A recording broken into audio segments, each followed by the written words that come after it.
দেখো বন্ধুরা, আমি কেমন ধরনের লোক।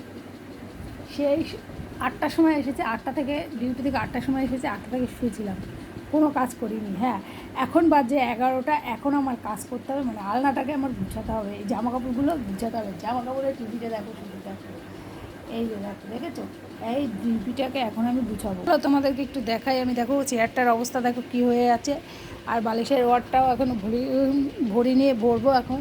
তাল পা সব এখানটায় রয়েছে, তো আমার অবস্থা দেখতেই পাচ্ছ। এখন সেই চুল বাঁধাই রয়েছে, চুলটাও এখনও খুলিনি, এখনও খাইনি, এখন মাথা আসটাইনি। তো বুঝতে পারছি আমি কতটা আলসে আর কতটা কি। এই জন্য মা আমাকে তো যে কাজ করে এসে কাজ না করে শুয়ে পড়েছি। তো কী করবো বলো, ভালো লাগছিল না একা একা।